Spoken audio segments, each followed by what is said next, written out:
I got a text saying you passed, like someone texted me, or like I think a whole bunch of people texted me saying you passed $10,000. It was like, but like astronomically, like I was at like $12,000. And I was like I couldn't contain myself. I was at work. It was like a 5 to 10 shift, and I was over the moon ecstatic about it. And I was confused almost how. And then I had gone and seen that the interview had been posted, and so many people were touched by it. Hey everyone, you're going to love this episode with Liam. Liam started a physical feat for charity called MURPH for MS, which ended up raising over $20,000 from hundreds of donators. A lot of students try these charitable fundraisers and end up failing because they don't gain a lot of traction, or the approach is very forced and inauthentic, and they don't have much to actually write about in a university application or a job application.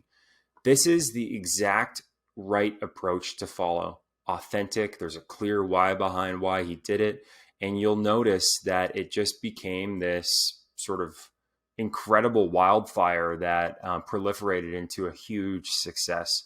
So we go into detail about how he executed it and his why. So enjoy this episode and talk to you later. All right. So Liam, thanks for coming on the pod. Can you just introduce a little bit about yourself, your background and whatnot? Yeah, for sure. So, hey guys, I'm Liam. I met Joel about a year ago through my journey to apply for university, and I am currently a student at the University of Ottawa studying healthcare analytics and a bachelor's of commerce. And throughout my life, I've always been an active individual. I've always been someone who likes to take leadership, especially in their communities. And throughout the past few years, I've really discovered how I'm able to apply that within my communities. And I think that's one of the big topic here of what we're going to talk about today is my past and my leadership experience in the community. So yeah. Yeah, and always in the first part of our Youthfully coaching approach is discover. So in those first like few calls, I was getting to know you from like from basically like birth, to where you were at that day. And two things really stuck out to me. We were going through all the extracurriculars. We were going through all your volunteership opportunities, your courses that you were interested in, things like that. Two things that stuck out. And the first one was your devotion to health and wellness, which I found very rare for a teenager. Maybe it's more typical these days, but do you find even that it's less common for you to have that much of a interest in health? Yeah, like I think nowadays everyone's just on their own path, their health and wellness, but it's something that I've always been really passionate about, and I've always really liked to stay in this a state where I'm like confident with myself and what I like look like. So working out and stuff and keeping a proper diet was always something I was passionate about. So yeah. And typically when I see students' profiles, it very much, there's like one or two sports in there, like hockey or basketball. And you had this interest in health and wellness, but you didn't really have any one sport that you were really into, other than I saw CrossFit there. What like got you into CrossFit? Are you still doing it? Like talk about your CrossFit journey a little bit. Yeah, that's a great question. So, start of high school, I was a smaller kid. I didn't play any sports at the time, and my mom had actually gone to this gym in I think it was Canada actually. It's called 613 CrossFit at the time, and she said they have a teens class. You should apply for it. And I was really skeptical at first. Like it wasn't what I would usually do. Like it was intense. But anyways, I went for the first week, and although it was hard adjusting, I really started to enjoy it, and I brought a few of my friends. And then over time, we kind of developed this community, and it was a small enough gym to the point where you knew everyone and you knew the coaches and you knew the people that were doing it with you. And it really made it a good experience. So I did it for 4 years, right up until the end of high school. And then once I came to university, I started to focus more on going to the like actual gyms and themselves and lifting weights rather than doing the CrossFit stuff. Will I come back to it? Potentially. I actually have thought of doing it maybe even this summer. However, I just decided to really just kind of switch it up a bit. I enjoyed doing it, but I wanted a change of scenery. So yeah, but my journey it's been really good. It was really good doing CrossFit. And what drew you away from other sports and into CrossFit? Like, why not hockey, or why not, basketball or rugby or some of these other typical sports that we Yeah. see most students embarking on? So funny enough, so growing up, I was just not a physical kid. And I really didn't break my shell until like late high school, maybe.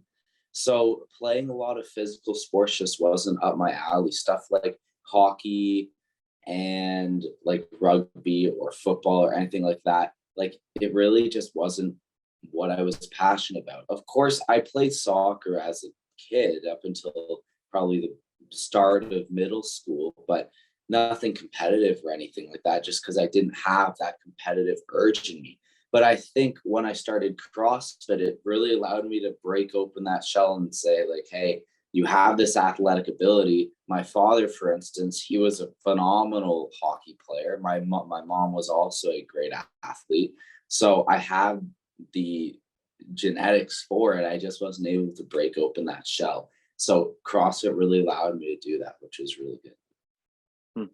And so you started in grade 9, you continued until grade 12, and you started this, I'm not sure if I even knew this teen CrossFit workshop or series, I guess, that met a certain number of times a week or something like that.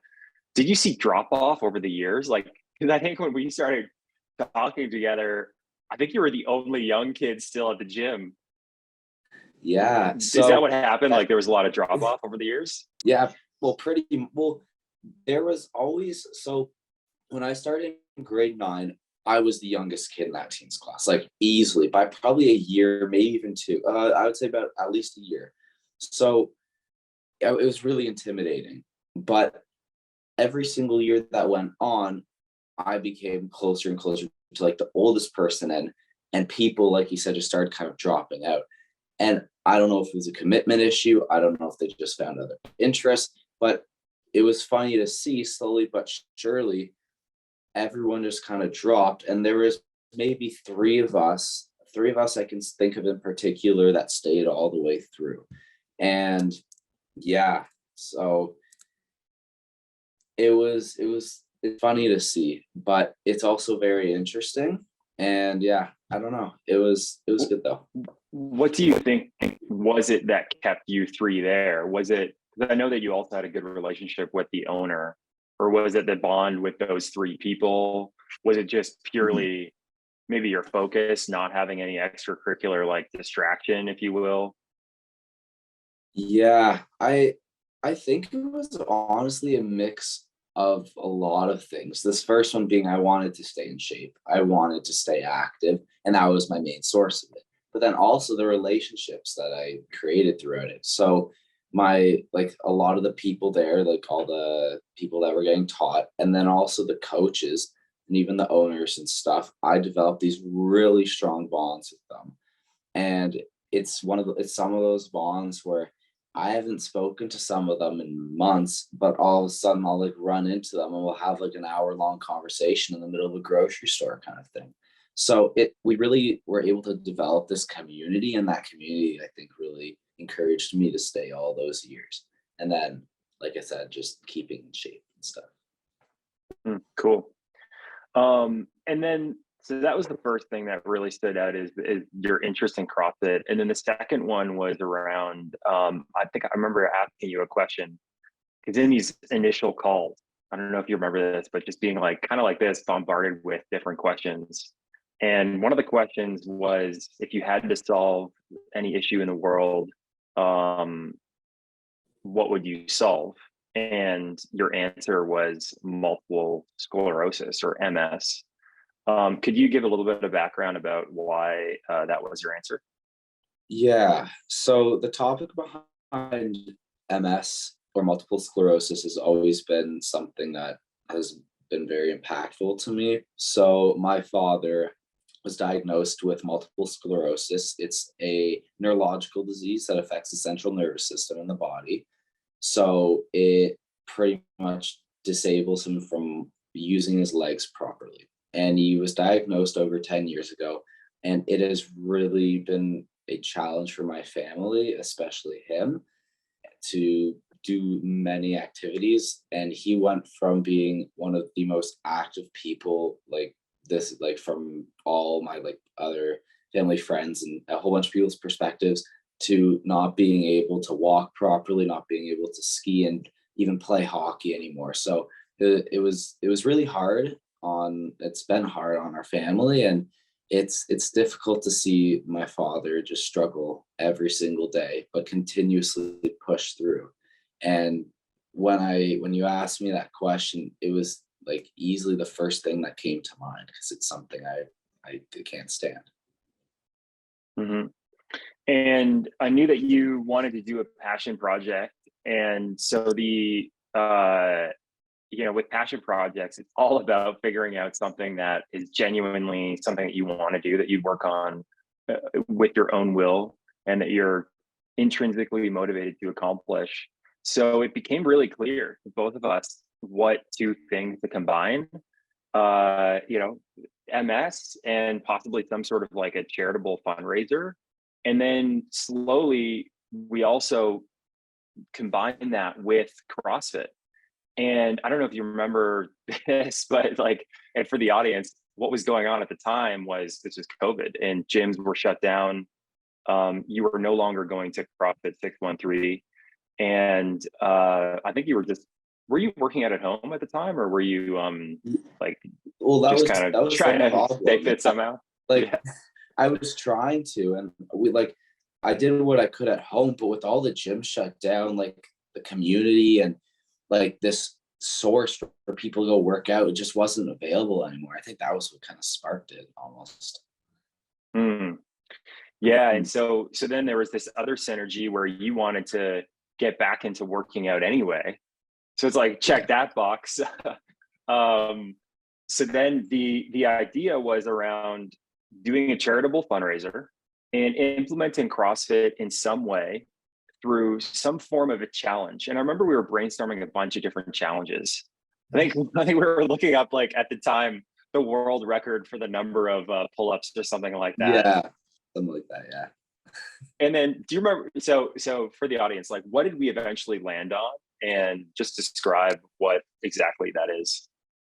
Yeah. So after a lot of research, I kind of realized due to like my body structure and all that, I was never someone who could lift heavy amounts of weight. Like that just wasn't me, but I was very good at calisthenic movements and very good at body weight exercises. So there's this CrossFit workout called the MURPH, and it is considered to be one of, if not the hardest CrossFit workout there is. And it consists of a 1 mile run, followed by 100 pull-ups, 200 push-ups, 300 squats, and then to top it all off at the very end, another mile run.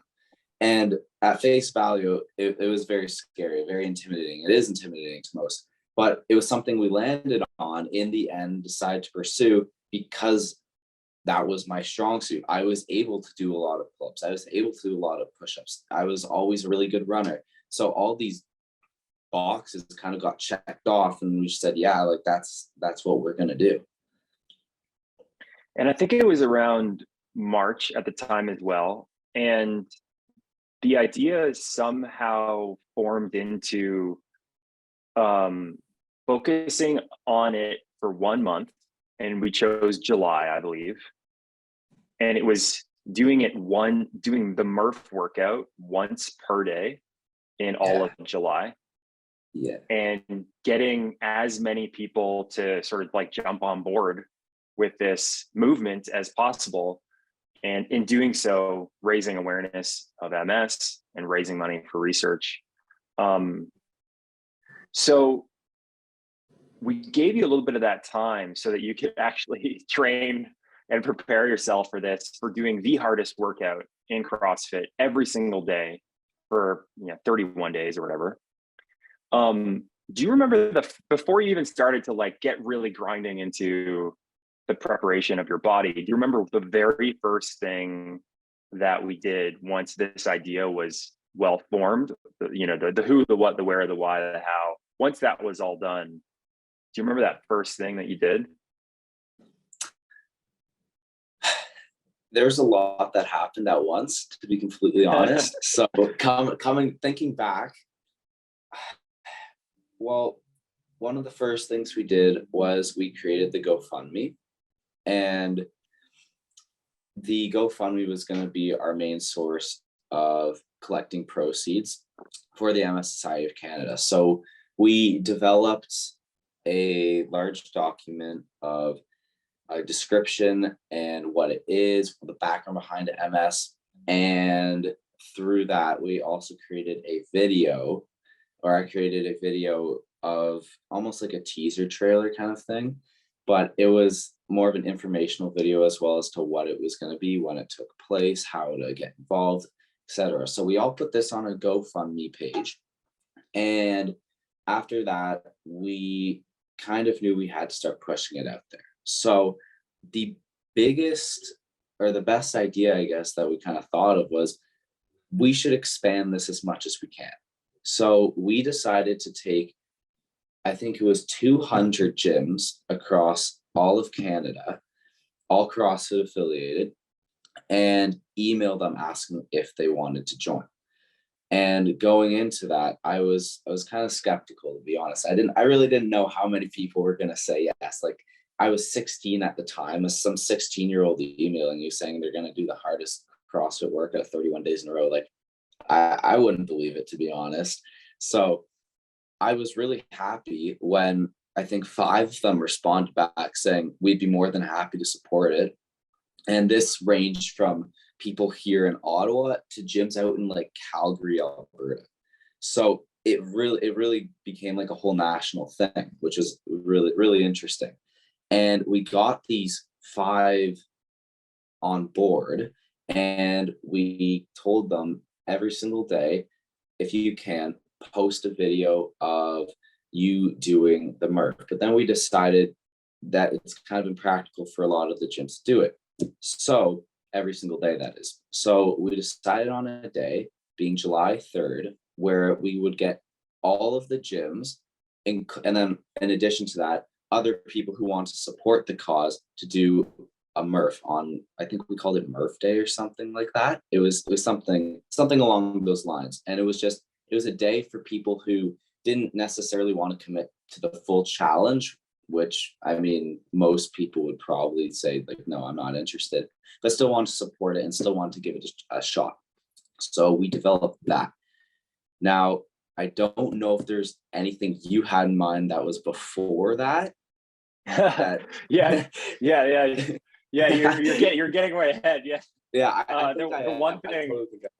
No, it's all good. It's all good. The one thing that just came to my mind that we did, and you probably don't even remember this, but it was develop that big project plan in the Gantt chart. And it was this like Google spreadsheet with, okay, you're going to do this, and then that, and then reach out to gyms, and then start the Instagram, and then influencers. It was very much like developing the strategic plan first. Yeah. And then from there, the idea evolved, and we actually rarely referred back to that, but it just laid the groundwork for, this is the sort of sequence of operations that we'll take. Yeah. And I totally forgot actually that because what you were saying is that we originally wanted to get everyone to do this MURPH for MS challenge like every single day. Yeah. But yeah, as we were reaching out to more people and talk to more people, the insight that was clear through conversations was like, okay, not a lot of people are going to do this. This is pretty crazy. So let's instead just have this one day, MURPH day, where gyms can either host the MURPH at their gym, people can do it online with you, and et cetera. But like after that strategic plan, then I think we developed the GoFundMe, and then got the list of gyms, started to craft the email to the gyms. I think you had to follow up several times for many of these gyms. Let's dive into the gym stuff as well. And like, so you got these 5 people who responded. How did you like nurture that relationship to keep them interested to actually execute it? Because that was, I think, still in March or April. Yeah. So when I sent out the first initial email, they all said, yes, we'd be interested. So I originally had emailed them back saying, we will keep you posted. We'll email you closer to the date as to what we want to do. And actually, sorry, before we even go into the details, like, do you remember the content of the email to incentivize them to actually jump on board? Because this was really well thought out at the time. Yeah. Oh, this is digging back some memories. What did we write in it? I think it was something along the lines of like I think we add like a personal backstory in it too, like of like the motivation behind it to kind of grasp their initial intention. Or there was some element of storytelling there, which was already good. And then the video that you already developed, I think we inserted it in there as well. And then we also did we had a poster for them to print out. So you developed that poster, and then that you developed all on yourself in Canva. And then so there was the story element, there was these like assets. So they were like, okay, this kid is serious. This isn't just some kid who's emailing us and not going to come through with it. Like, let's actually sign up. I think you also referred to your Instagram to show like a bunch of different posts. And then the last thing was, what's in it for them? And you wrote that, I remember it was like every word we were very meticulous about. And it was around, they were struggling to get people back in the gym or staying engaged with their gym. I think there were a lot of gyms at the time doing just like virtual workouts and stuff.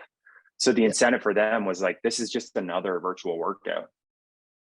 Yeah.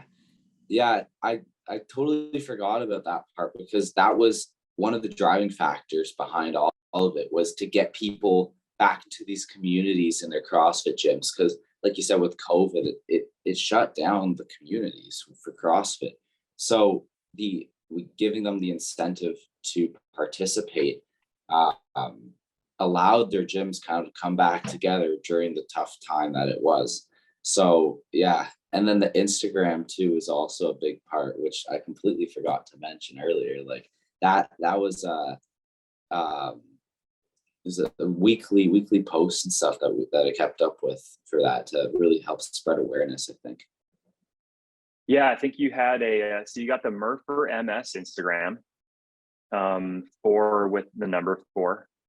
And you started posting, I'm just going to bring it up. I think you started posting just initially like, what is MURPH, why you're doing this, your story, some facts about MS, things like that to get people bought in and interested and intrigued about what this is. I see that you were also posting some updates on your donations and progress to that. But yeah, let's go back to the gym engagement. And how did you keep them interested over time? Did you say, follow me on Instagram, track my journey? Were you following up on email, just kind of keeping them posted about your training and things like that? Yeah. So I think the Instagram had a big impact on that. So each week I would stay updated with new facts about either MURPH or MS to keep them engaged. And then I also, Snapchat was not as impactful to those gyms, but through kind of it was mainly a social media thing. I would post stories like 1 month left, or this is what I'm doing for training. And I think we actually we created this training module to help these gyms train for it. And that was one of the big things that kept them engaged. So we came up with this document of here's what you do for week 1, here's what you do for week 2, here's what you do for week 3. And it was perfect timing. It was 10 weeks, I believe, all the way up until the first day of July. So it gave the gyms enough time to get ready, practice, feel comfortable with the movements in case they weren't. And yeah, I think that sheet or PDF of how to train was really impactful for that. Right, because for people who don't know the CrossFit world, this MURPH workout is very hard, and the average CrossFitter probably hasn't even done it at all, especially in one time, maybe like broken off one part at a time. But the whole thing, it's hard to do at one time. And so this training module or series and plan that we developed to send over to this was you developed to send over to the gyms. This was saying, this is something that your people can do in preparation for this MURPH day. And if those people also want to continue MURPH every single day in July, then that's amazing as well. And then, so there was the engagement in Instagram, there was the engagement with gyms. And then I think there was also a key piece of this with your gym, because we wanted some sort of credibility first. It's always hard to get the first one. And you already had the first one because you had a great relationship with your gym. And because you were there for 4 years, like you say, that you were committed, it was all about community. And so getting that first gym on board, I think we even got a video from like one of the owners or something that was saying, yeah, they'll sign up for that. Do you remember that process of pitching that owner? And then I believe that is really the initial thing that created this snowball effect. Yeah. So I really distinctly remember that. So my coach at the time, who I have an amazing relationship with still, his name is Ty. It was I think it was sometime in the spring. It was after one of our classes. I went up to him and I asked him if he could help coach me or guide me kind of through this fundraiser idea that I had. So I explained to him the fundraiser, and I also asked him if I could get in contact with the owners to help support this and put up my poster in the gym and create this credible source, like you said. And they were kind of blown away at first. They're very happy for me, and they were able right away to make like our gym 613 CrossFit like the home base of it almost. And this really helped in spreading it to other gyms, especially. I won't dive into it too much, but one of the gyms actually backed out because they didn't think it was going to happen. And then because they saw it, one of the guys texted me saying, hey, let's go do it. Like, I see that you're really committed to this. And I was talking to one of the other owners about it. Like, let's carry on with it. So having that credible source was really impactful for MURPH MS as a whole. And so these gyms that you signed up on board, they were actually following the training plan, were they? I believe so, yeah. So some of them, it depended for their members, because some of them were actual like CrossFit athletes who quite honestly probably didn't need the training. Like, they went to the competitions and stuff like that. But for all their basic members who wanted to do it as well, who probably didn't have as much experience, yeah, that schedule really helped them, I believe. And I think they followed it all the way through. That's awesome. And then the next thing was, okay, the one thing that I'd love to dive into is simultaneously throughout this whole process, you were raising money. And this is something that I can't remember, but do you remember the first method to sharing this? We had the GoFundMe page, and it was really well developed. You had the video, you had some great images there, awesome write-up. You had the Instagram that was starting to gain traction. How did you get those first few dollars? So originally, I would say the first 2,000 were just word of mouth. It was like family, friends, and all the rest went around kind of spreading the news. And it got to like all the locals. So we raised about $2,000 just from word of mouth. And then I think we actually started to contact different newspapers and different news companies.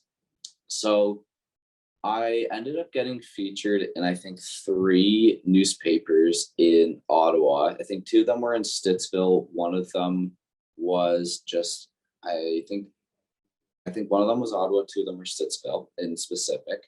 And that really helped influence the amount of donations I got. And I think that's when it really started to pick up, was when I was published in those news articles. And other than that, I think Actually, just staying could we just updated. stick there on the Yeah.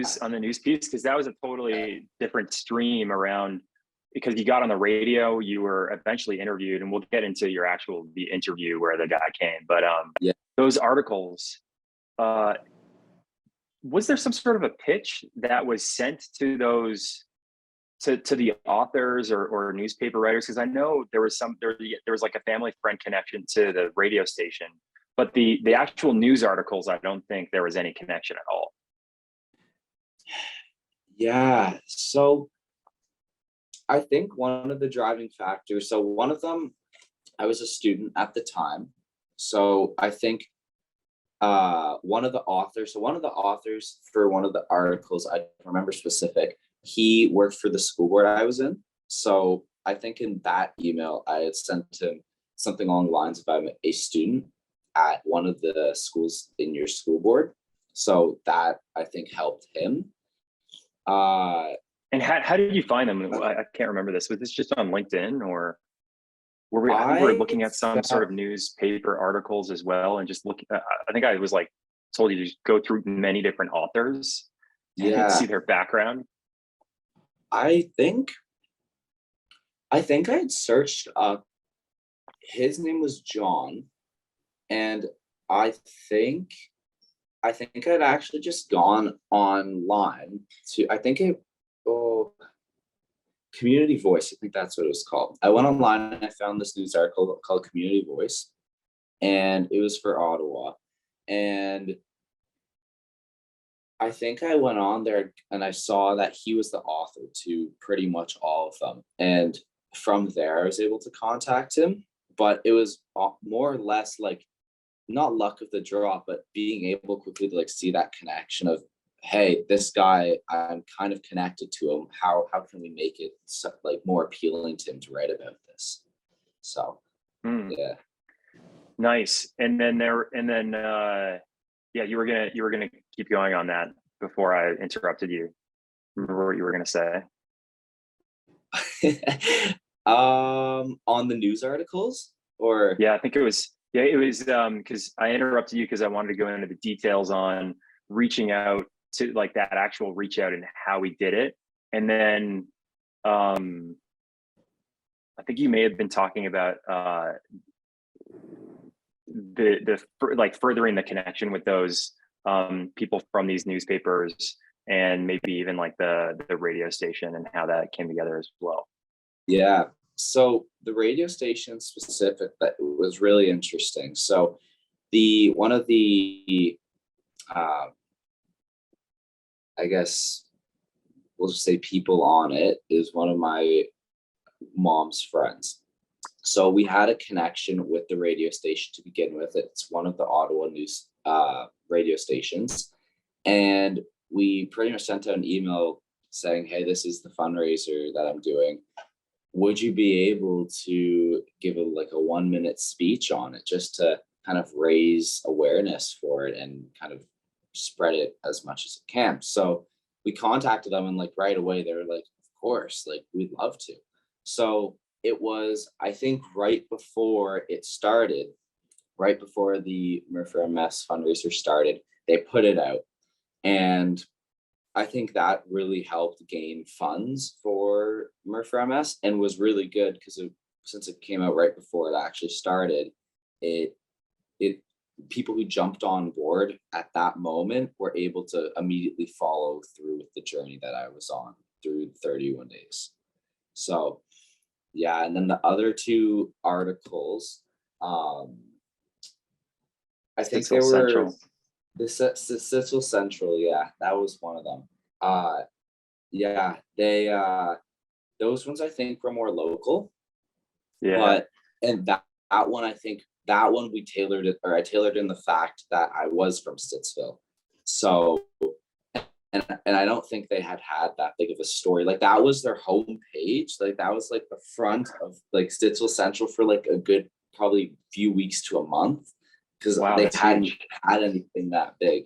So I think when I emailed them saying, "Hey, I'm a kid from Stittsville, I'm doing a fundraiser," they were all over it. So Yeah. There wasn't much news in the world other than COVID at the yeah. time, so I think they were pretty happy to have some other interesting like positive story at the time as well.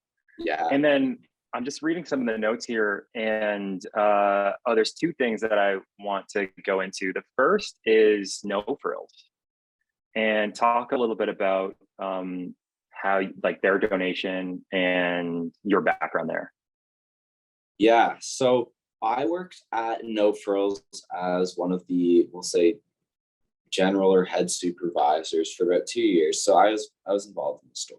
I had connections to all the managers, and yeah, it was really good time working there. And it was about around the probably about a year into when I was working there when I this fundraiser was happening, and I had asked my manager if they were able to support it in any way. So I actually talked to the owner, and they said they'd be more than happy to not only make a donation on behalf of No Frills, but in addition to that, they wanted to spread awareness at the store.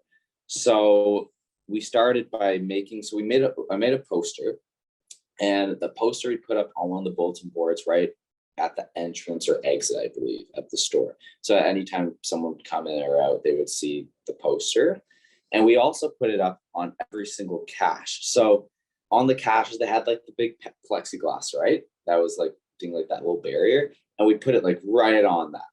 And it was right where people were kind of looking to see what their prices were on the little screen. So anytime they had to look at their prices, they would see the poster, and it's like, oh, okay. Uh, but yeah. And then we actually, once the fundraiser started in July, for I think it was a good week, we started this like this like source of donations that we were collecting from different customers, where you could buy, I don't remember what it was. I think it was just like, would you like to donate? I think it was $1 or $2 to MURPH for MS, and then everyone would go and explain it. And that was really key to raising awareness for the fundraiser and MS, of course. But yeah, that really helped expand the fundraiser, I think. So No Frills, like that was a really crucial part of the development of MURPH for MS for sure. I didn't even know that. So you were, when you go to the grocery store for people at home, and people are and the clerk asks, or the cashier at the checkout is like, would you like to donate $1 to, Yeah. Yachio or whatever? So you were that fun for like a few months. That's unreal. And so they ended up, I think they helped you raise, or they donated themselves something like $2,500, which then got you up to around $5,000 before the challenge had even started. I think this was still in June. Yeah. And by the way, also for the audience, like at this time, I'm kind of just, I like, my role as a coach was really just to get this thing, help you get this off the ground. I wasn't doing any of the work. I was mostly just like guiding you through the process. And then at this stage, we were only catching up like once every, like, yeah. Like I don't think like maybe once every 3 or 4 weeks. Like it was just check-ins type thing. I think there's a period from like April to like May or June, we didn't talk or something like that. And then we met up like once during July and then like once in August or something like that. Or it was like something along those lines, I think. Yeah, I think there was, and during those check-ins, it was like, okay, what are the challenges that you're facing? How can you overcome them? And sometimes it's just helpful to talk this stuff out, because oftentimes it's all wrapped up into your own head. So I just ask you questions. What's the most challenging thing that you're, facing? What are the opportunities? And then we just chat through that. And one of the other things that you did, you created and sold merchandise, which I totally forgot about. Could you talk a little bit about the Ottawa Fire Department partnership as well? Yeah, of course. So the Ottawa Fire Department was that I forgot about that. That was, yeah. So we had reached out to the, or no, I think they actually had reached out to us. So I don't want to go into it, but there was a news broadcast that we had for with CTV News, and I think it struck their attention, and they reached out asking if they could participate. And I said, of course, like I'd be more than happy to like of course like go and participate for it. And then the last day, it was the day right after I'd finished MURPH for MS. So on the 1st of August, they came to my door with a $5,000 check for MURPH for MS. And it like that was I think the final, like we did it, it was like really solidifying almost. So they were definitely a huge help. And then you also had mentioned something about the merchandise. I have it on Nice. too right now. Yeah, so I don't know if I want to go into that right now, but we also created and sold merchandise, mainly being the sweater. It was something just for people who really supported the campaign to wear and support when they wanted. And I still have like my family has it, of course, but like some of my like best friends will wear this like hoodie like regularly, like every week.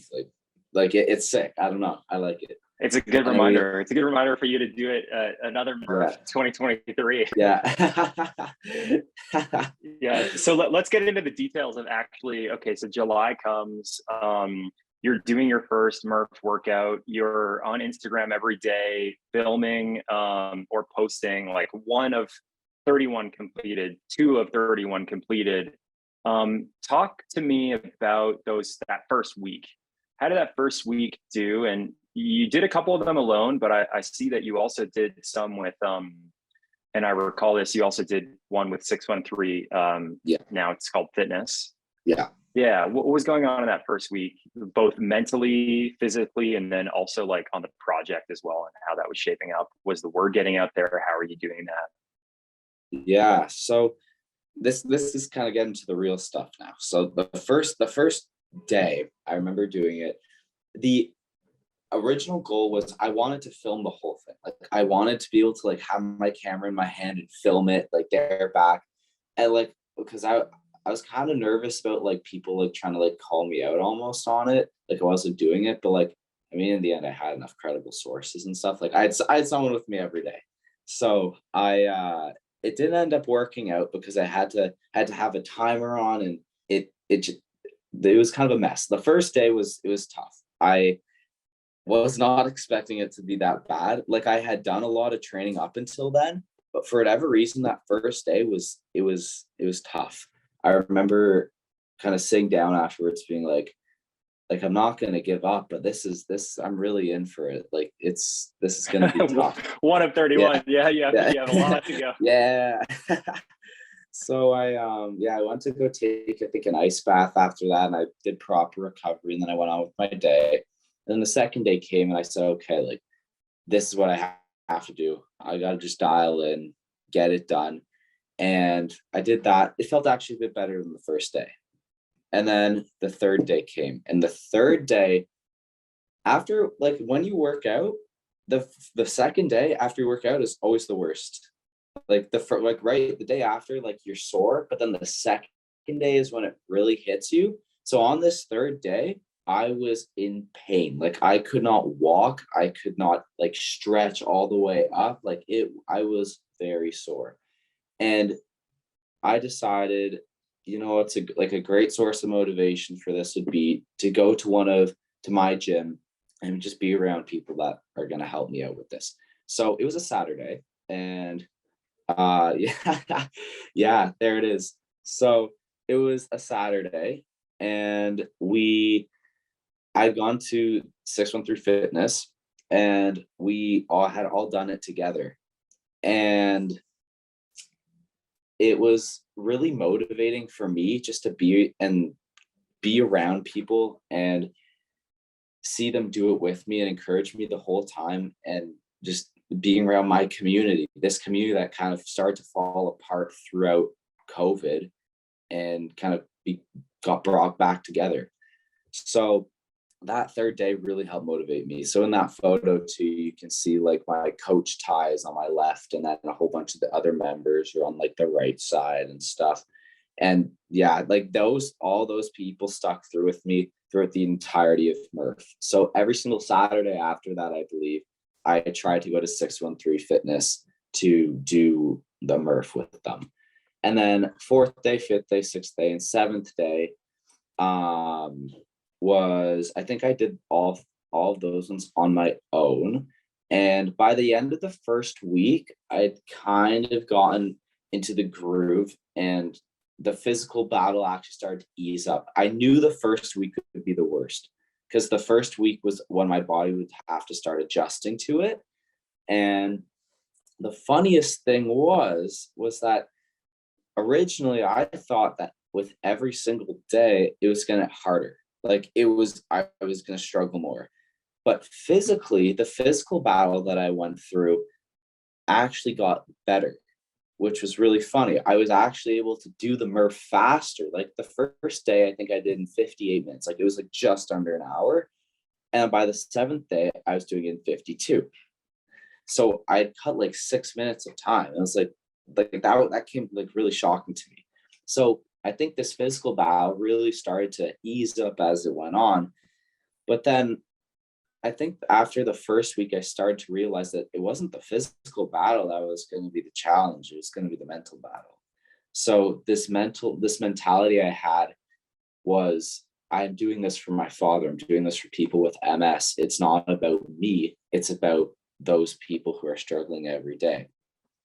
So it really became challenging to like stay motivated and having to do it every day, go and take an ice bath. Like it was quite the process. I had to go to bed at specific times. I had to wake up at specific times. So I had to be really disciplined with myself to stick with it.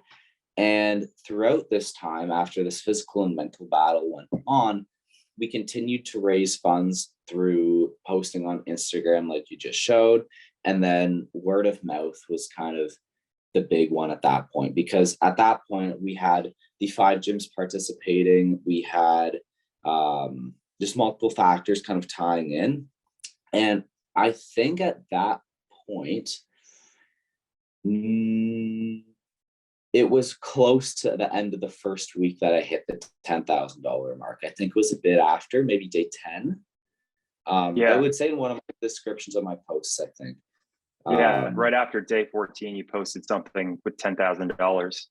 And then I remember catching up with you and saying, what's the new goal? And I think it was like double it, 20,000. Yeah. So, do you want me to dive into week 2? Sure. Yeah, week 2. And then so a couple of things that I want you to touch on is the sponsorship offer, and also the CTV interview, because I think that was happening around this time as well. Yeah. So the sponsorship offer was this Instagram account that I don't think it had actually ended up following through. I don't remember what happened exactly, but they had reached out to me pretty much saying, hey, like this is a pretty cool fundraiser. They were a fitness account with like 30,000 followers, and they were asking for, I think they asked for a few videos of mine that they could post to help spread awareness, and then they were also going to sponsor me in the end. So I think I had ended up sending them 1 or 2 videos, and they put it on their story.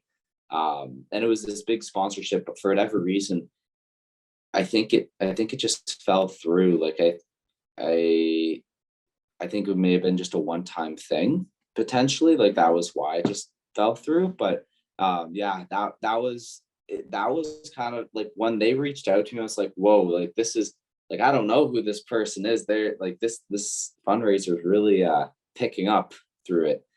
And then on the CTV news, so one of I would say the most influential piece of MURPH for MS was this CTV news interview. So second week started to go by, and like I said, the physical battle actually started to ease up and the mental battle was getting really challenging for me.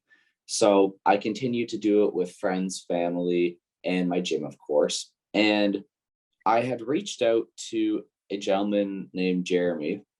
He worked for CTV News, and he had connections with my gym, 613 Fitness. And I reached out to him asking if he could do an interview with me on MURPH for MS, and he said he'd be more than happy to. So on the 14th day, so right in like the middle mark, he had come to my place and to do an interview. And I remember this day very specifically because something I forgot to mention was I was sick. I got sick, like I got like strep, or honestly, it may have been COVID. I'm not sure. It was some awful sickness on like day 8 or something like that. And I was sick for probably a third of all the MURPHs I did. And I remember going into that interview being like, oh, like, I don't know how I'm feeling today. Like maybe I should reschedule. And then all of a sudden I just felt like I felt great during it. Like yeah, it kind of, my health kind of got brought back to me when he came, which I was very lucky. I was very happy about. Anyways, he came and Jeremy did the MURPH with me, and he interviewed me along the way and asked me a few questions about my history and background with CrossFit, my desire to change and help MS, and all of that. And then he pretty much said, okay, like I'm gonna have this up. He said like some broad timeline. It was something like some evening within the next like week or something, or it's like within the next few days. It's like, all right, sure. And then I remember going to work, I think, and I got a text saying you passed, like someone texted me, or like I think a whole bunch of people texted me saying you passed $10,000. It was like, but like astronomically, like I was at like $12,000. And I was like I couldn't contain myself. I was at work. It was like a 5 to 10 shift, and I was over the moon ecstatic about it. And I was confused almost how. And then I had gone and seen that the interview had been posted, and so many people were touched by it and saw it and donated right away. So I think right after it got posted, within the next few days, I gained probably like 5 or 6K alone just from that interview. That's huge. That was a massive thing. And then from there were additional donations, and you eventually reached the goal of I believe you just got over 21,000. And I remember asking you how many donors that you received. And this is a very important question because some other folks like to run some of these fundraisers, and it's like they raised $20,000, but from like 10 of their family friends that are very wealthy. Yeah. And this was the complete opposite of that. And it was really important that we captured that in the story, where it was 217 donors and a check from work, a check from the local fire department. Firefighters, yeah. Yeah. I think in total it was 220 from including the checks and other donors and stuff that didn't go directly through the MURPH for MS GoFundMe. But yeah, like that number, like 220, was something that I really tried to stress when pushing it out there, because yeah, it showed that people were committed to it.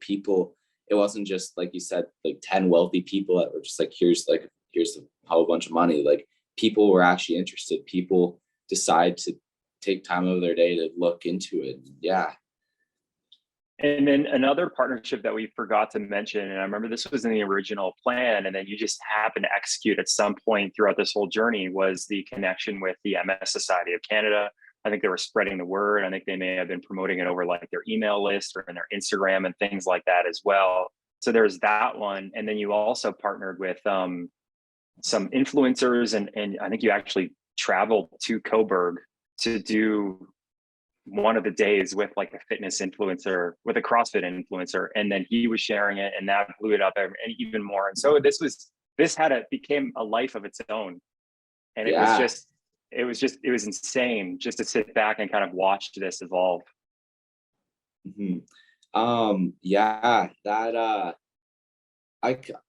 was a very crucial thing too, was the not partnership, but just connection with the MS Society of Canada.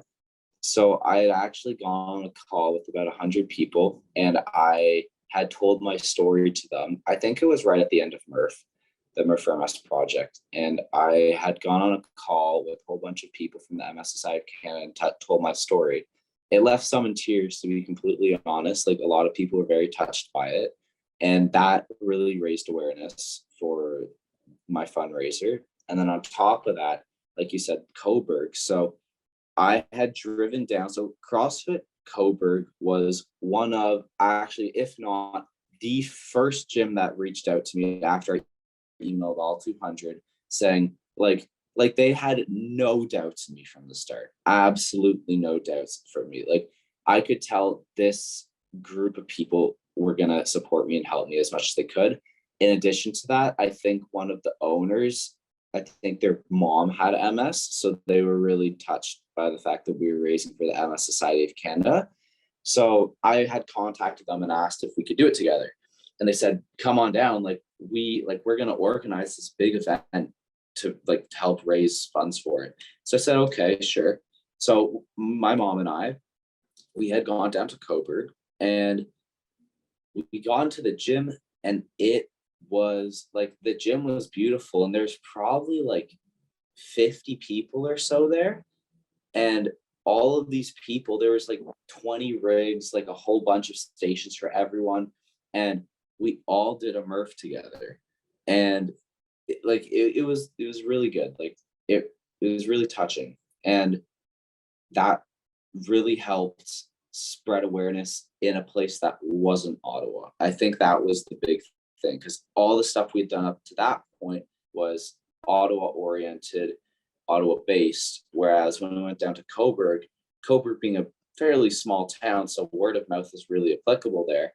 So having this event happen in Coburg, I think really helped. Yeah. And then as we kind of wrap up and close out some of the learnings that you had and the impact that you had, other than just the dollars raised from a fitness perspective, you improved your MURPH time from 58 minutes to 36 minutes. So an improved time by 22 minutes. You gained 8 to 9 pounds, I'm assuming all muscle. 4 gyms across Canada participated, multiple, I'm not sure how many others participated just one day or something like that, but I think it was in the numerous dozens. And then when we were catching up, trying to capture elements of the story, the thing that came clear was the beginning of this, the struggle, or you thought, when we're capturing a reflection, it's like, what, I think I remember asking you this, what did you expect to happen and what was very different? And the answer was, you expected the challenge, and you alluded to this earlier, the physical challenge to be really, really challenging, but it was actually the mental challenge. And not because kind of mentally you had to persist through all these things like the strep throat and things like that. That was still hard. But I remember one of the things that came really clear after talking it further was doing this with other people, and going back to the community of it. doing this with the Paul Tremblay, like the influencer that you did it with, doing it with friends. I recall you saying it was easier when you had other people there versus when you were just doing it alone. Yeah, talk a little bit about some of the reflections, the learnings, and yeah, just mostly the reflections and learnings.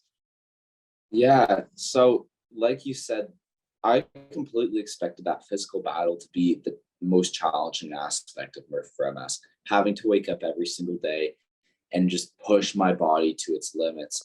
But yeah, quickly I figured out that wasn't the case. And after about a week, my body adjusted to it. I became it like it was just the norm. My body was fine with it. And the mental part of it was really a struggle. So you can actually see in those Instagram posts too.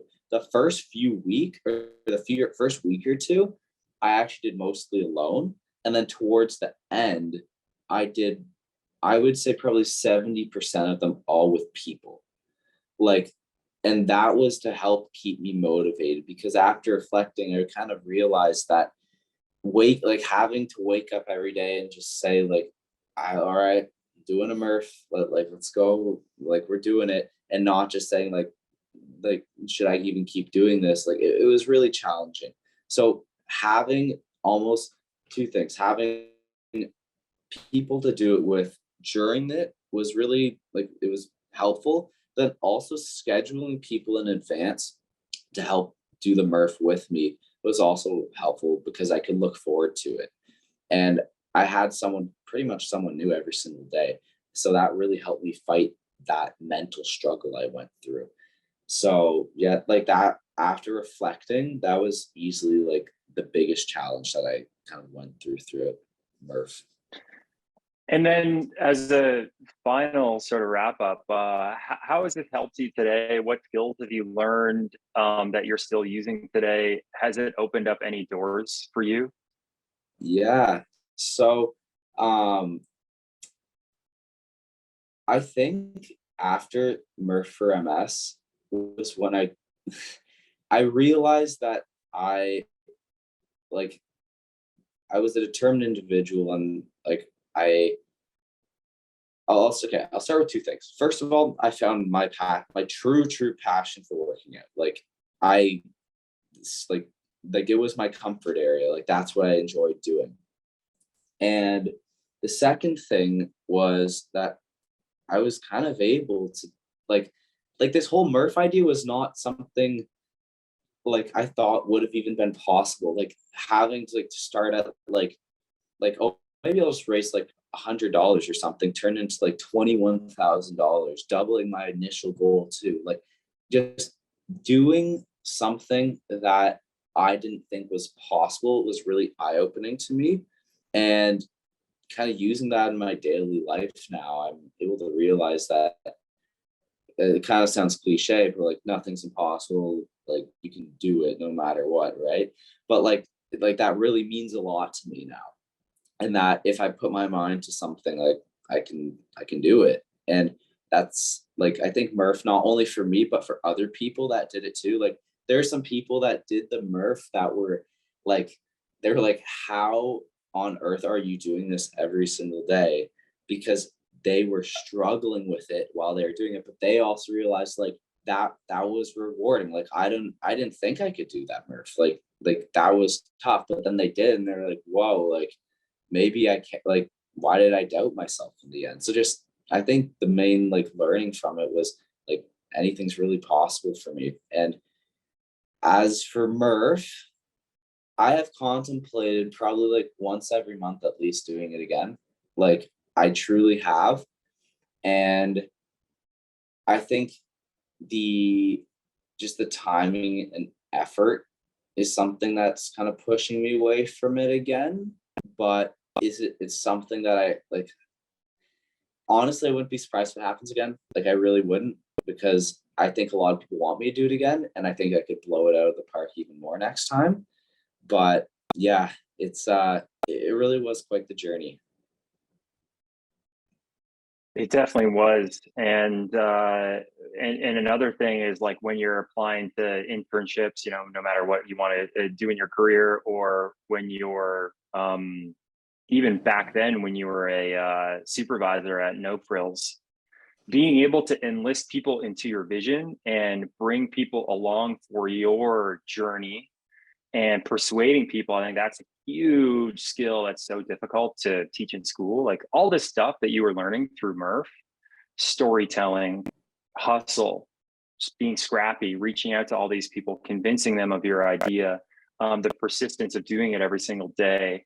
All this stuff is like you can't learn in a classroom type thing, but yet is what employers want, is what they're really looking for. So yeah, I'm a huge fan of you and this initiative, and I would love to see you continue doing it. And I will join for at least, I don't want to commit every day, but I'll join at least for one day. Oh man, I'll hold you to that, Joel. Sounds good. But yeah, thanks so much for coming on and telling the story. And I think this is going to be really inspiring for a lot of people. So, and we'll hopefully have another one about MURPH 2.0. I'm sure we will. Great. Thanks so much, Liam. Yeah, no problem. Thanks, Joel. It's nice seeing you again. Yeah, you too. Take care. Take care. See ya.